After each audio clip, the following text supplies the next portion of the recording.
Welcome to Channel 18 News. I'm Jim Rogers. There will be no newspaper Monday, Wednesday, or Friday, according to a new schedule for the Silver Springs News Telegram. According to unidentified sources, the News Telegram will begin printing only 3 days per week beginning Monday, August 27th. The cutbacks will create new deadlines for news and other content. Much of the content must be submitted by 7 a.m. on the day before publication. Obituaries must be submitted prior to 4 p.m. on the day before publication. Publication days will be Tuesday, Thursday, and Saturday. The 3-day publishing schedule has been rumored for some time, with a start date for the new schedule on September 1st of this year. Not only is the publication schedule changed, but a rigid, uniform wording of specific segments of articles and a set number of articles by each writer has also been put in place. The Silver Springs Independent School District Child Nutrition Department is announcing a change to its policy to serve meals to children served under the National School Lunch Program and School Breakfast Program for Douglas Early Childhood Learning Center and primary schools Barbara Bush, Bowie, Lamar, and Travis for the school year 2018-2019. These schools qualify to operate the Community Eligibility Provision Program and will provide breakfast and lunch to all children at no charge and eliminate the collection of meal applications for free, reduced price, and paid student meals. This new approach reduces burdens for both families and school administrators and helps ensure that students receive nutritious meals. Students in 4th grade through 12th grade may also qualify for free or reduced price meals. They must submit an application. Information regarding qualifications can be found on ksstradio.com. Games, snacks, and brews await families at Backstory Brewery on Sunday, August 19th from 2 until 4 p.m. to acknowledge the Texas Family Project's endorsement of Kendall Scudder, Democrat nominee for State Senate District 2. Democrat Scudder faces incumbent Republican Bob Hall. Scudder was one of the first endorsements TFP made in the November 2018 election. Their endorsement reads in part, Texas Family Project knows Kendall Scudder is the best candidate to support Texas public education. Kendall knows that we must ensure our schools and teachers are given the support and resources that they need to succeed. He will never, under any circumstances, support school vouchers. He favors increased funding for schools and teacher retirement system. He opposes the A to F grading system for local schools and believes we should increase access to high-speed internet. Texas Family Project notes Scudder's support for the public growth of Texas families, seeking out innovative ways to provide tax relief to local small industries of tomorrow. Scudder promotes access to health care for families. Speaking of the A to F grading system, Silver Springs schools graded a B in the A to F system. We'll be speaking with Superintendent Michael Lamb about that soon. Morning Chapel Missionary Baptist Church is observing their sesquicentennial, that's 150th church anniversary and homecoming weekend. We'll find out more about its history from Pastor H.B. Nash and mother of the church, Mary Ross. And this year's committee chair is Sister Lee and Fralin, and I believe Deacon Ricky Gatbo. Okay. Or is a co-chair.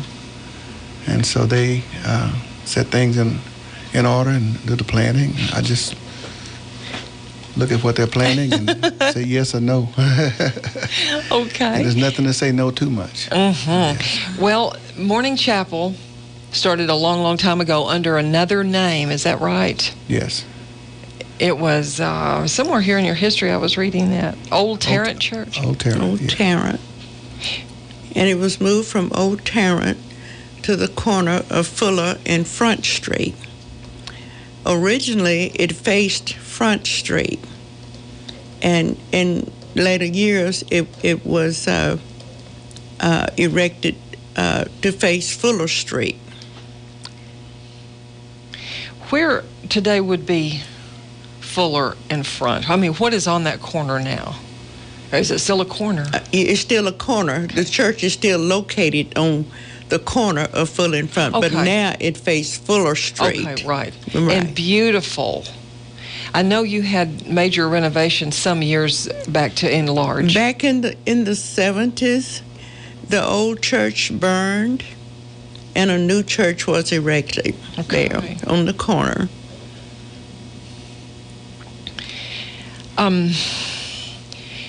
There has been, how long have you been pastor there, HB? It will be 22 years in December. Okay. Including the interim year. Okay. Yes. And you succeeded whom? Morris. Montgomery. Okay. Yeah, Oh, right. Yes, yeah. HB Another Montgomery. HB. Yes. Okay. I remember. Yes. His wife was a teacher. Yes. Right. And had several of my kids there at Austin. Right. Okay. And Mary, we remember you so much here in town from things that you have done over the years. Fabric shops. Yes. I loved it. And sewing is still your passion.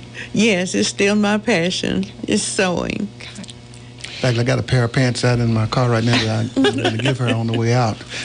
Need for alterations. Yes. It's lovely that Morning Chapel just has so many people in the community that are sort of woven into the history of our town, as is Morning Chapel from 1897, when it was Old Tarrant And Church. so it's so amazing that in 1847 that they erected the kind of sanctuary there that they did, because the old church was just beautiful. It was built theater style. Okay. And it had qualos on each side of the pulpit. It was just a wonderful place. Are there pictures remaining of it? There are pictures of the old church.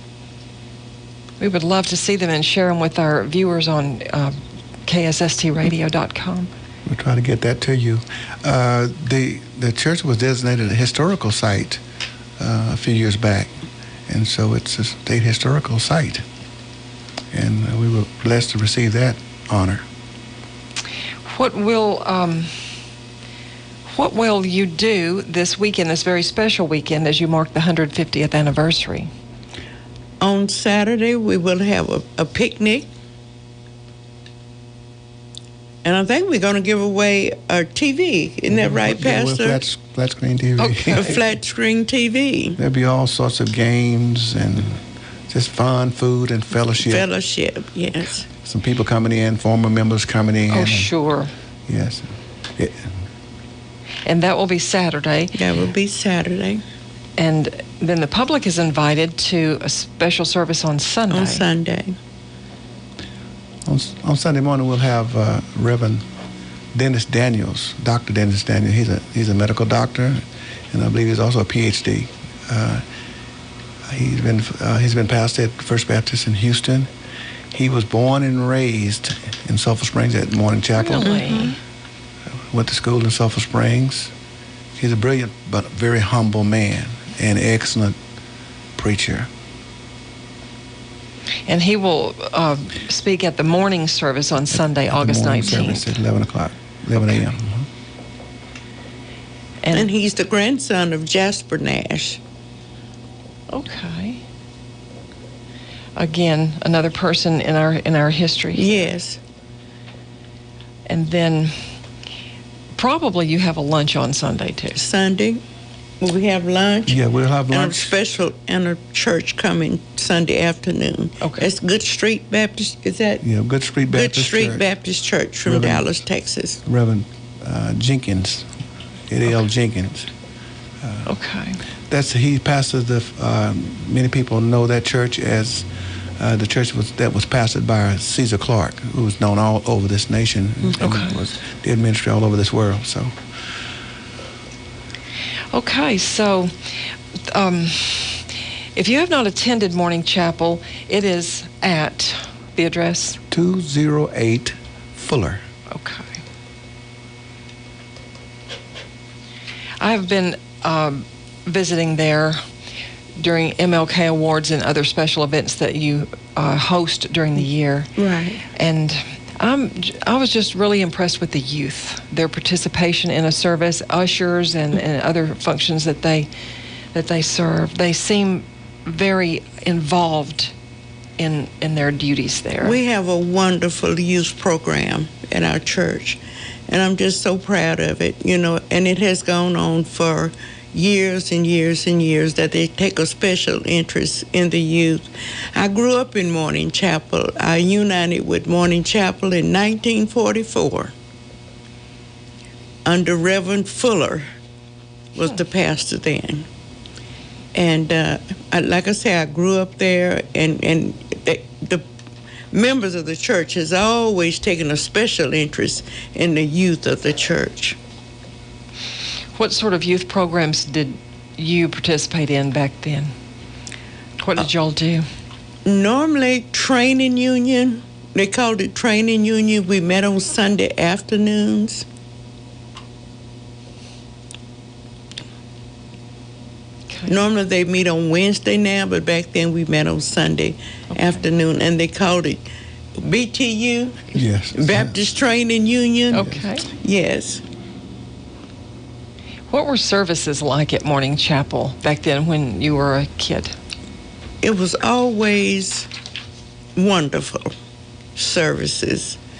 You know, we had wonderful choirs, and John Everett Crook was our pianist, and we just had a wonderful choir. We always had, and Reverend Houston, I grew up mostly under Reverend H.V. Houston, and he really believed in Christian education. And so it was just a blessing for me. John Edward Crook was the principal at Douglas Elementary School for many years. And you mentioned the choir. You have got a choir now. Yes. My goodness. Morning Chapel has always been known for the choir, the wonderful choirs. And you have got quite a pianist, too. Yes, George Taylor. He's just wonderful. We call him Maestro. It's really a memorable experience to attend at Morning Chapel and get immersed in. Everybody is just into the music so much. You have these great gifted, God-gifted individuals like Sister Della Cleveland. She sings all over the community and in many other places, and Deacon George Crook, who was our organist, who now has some handicap. That has a melodious voice. But he can bring tears to your eyes and make your heart beat fast. Yes, we have very gifted singers. Singers and musicians. And I would just like to mention somebody who was so, wonderful to me growing up. His name was Saul Robinson, and he was handicapped. He had a peg leg. And our church steps was elevated. But when we would get to church on Sunday morning, Saul Robinson would already be at church to greet us. And so I think about it now. How did he get up those steps, with a peg leg? But he was always there to say good morning to us. He didn't let that hold him back. No. I remember so many. I was born and raised in Sulphur Springs, and I was born and raised in that church, Morning Chapel, and that I would not have the greatest idea that I would become pastor one day. But I just like those who've left Sulphur Springs, and some have returned. Few have returned. We were so blessed, and we have members of Morning Chapel, former members of Morning Chapel, who we all consider ourselves to still be members of Morning Chapel. That's our home church, all over this country, and our ministry goes all over this world. We even have churches that we support in Africa. Yes. Hence the name Morning Chapel Missionary Baptist Church. Yes. Right. Yes. Tell us a little bit more about missions going on. Well, we're a missionary Baptist church, and just like in our name, we believe in the Great Commission of God. And we believe in, and we have ministry right here in Sulphur Springs in this county. We are part of the association, the regional association in the state. And we call that Jerusalem and Judea. And then we even go to prisons and so forth, places that people don't want to go to, and then to the utmost parts of the world where we are doing work in Mozambique, Africa. But we're blessed and have that desire, as all the pastors that I know, which two are still living, D.L. Winkley and D.L. Ellison, are still living. And that goes back to the early 70s. Right. Yes, probably 69 or 70. But, we try to, our goal is to promote the gospel at home, train people, and as witness to this day, we have people who are teaching Sunday school, who are pastoring, who are just doing great work in other parts of this nation. Is it important still to get your kids going to Sunday school? Yes. Sunday school, training union, we have Wednesday afternoon, Wednesday evening services for the youth, as well as for the adult. And services are Sunday morning, Sunday on a regular basis. We are Sunday morning. Okay. We have Sunday morning. Sometimes we have afternoon services, special services, such as this one that we're having for our sesquicentennial. You did good. Yeah. 150th. Yes. And Wednesday evening services. Yes. Yes. Okay. Well, our youth come together first, and they take the whole church and teaching, and they do their rehearsals for what they're going to be doing and so forth, and planning, and we have videos that the young ones watch, and they go into the gym and eat, and it's fellowship, and it's just wonderful. Who is your youth pastor? Our youth minister is Jason Lindley. Okay. Youth director is Tiffany Speichner. Okay. All folks that we know and recognize. Yes. And then there's several of them. The ministers work with there's Reverend Spivey, who works also with the youth and teaching, and several.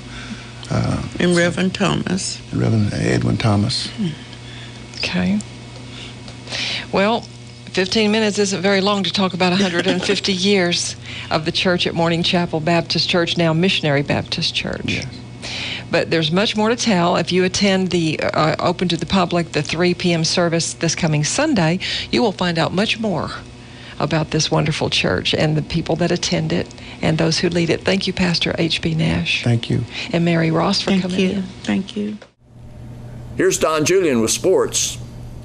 In another of our series of visits with Wildcats football assistants and the players that they coach, I talked with defensive assistant coach Bruce Silman at practice on Wednesday. Coach Silman is in his 13th year as an assistant for the Wildcats. He's mainly been on offense. He spent the past 2 years as a defensive assistant. This year he's coaching inside linebackers for the Wildcats base 3-4 defensive formation. Coach Silman said he has a great group of solid performers, including several who made contributions last year. For example, Bryce McQueen returns. He played 7 games on defense last year and had a total of 8 tackles and assists. Coach Silman said McQueen may also be called upon to play some offense. Other players Coach Silman has at inside linebacker include Hunter Sontag, Daniel Marino, Caleb Mills, George Greenway, and Caden Davis. Coach Silman said the players are getting lots of reps and they're getting better every day. He said inside linebackers tend to make a lot of tackles by design as they attempt to stop the run and clog things up for offenses. Coach Silman said inside linebackers also aid the pass defense by dropping back into coverages. He said his guys are working hard, and he added he's seeing a lot of retention from things that they learned during the spring. Wednesday for the Wildcats, they were able to wear pads, but they were restricted from hitting each other. They were able to strike padded objects that a lot of times the assistant coaches have. Hitting each other in pads will be starting on Saturday. Despite the hot weather Wednesday, the Wildcats did practice outside from about 5 p.m. until right around 8 p.m., and a good breeze helped them out there. The Wildcats finished up with an hour inside the multipurpose building, lifting weights and working on kickoffs and receiving them. Wildcats and Lady Cats cross-country coach Ross Hicks said his teams would be having a 3-mile time trial at Coleman Park on Saturday. He said the event would determine the top 7 on each team that will run as varsity members at the first meet of the season. That first meet is the Tiger Invitational at Commerce High School on August the 25th. Coach Hicks said he wants the runners to enjoy the event Saturday at Coleman Park. Parents will be invited to attend. And Coach Hicks said that he has a lot of runners that have been practicing during the summer and running. He has encouraged them to run more days of the week during the month of August. There are 2 senior Lady Cats runners that return, Caitlin Farrell and also Bailey Arrington. Also returning are junior Sydney Washburn and Ashley Noe. And Coach Hicks said that he has 7 senior Wildcats returning.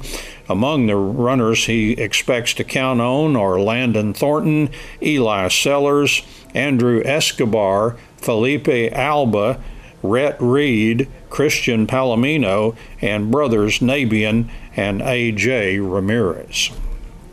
Finally, the Wildcats team tennis squad played Marshall at the Wildcat Tennis Complex Wednesday afternoon. Wildcats tennis coach Tony Martinez decided to treat that match like an exhibition match that won't count. He decided that after learning Tuesday that the Mavericks coach would only be bringing about 5 or 6 players to Sulphur Springs. Thanks for watching Channel 18 News. Have a great evening.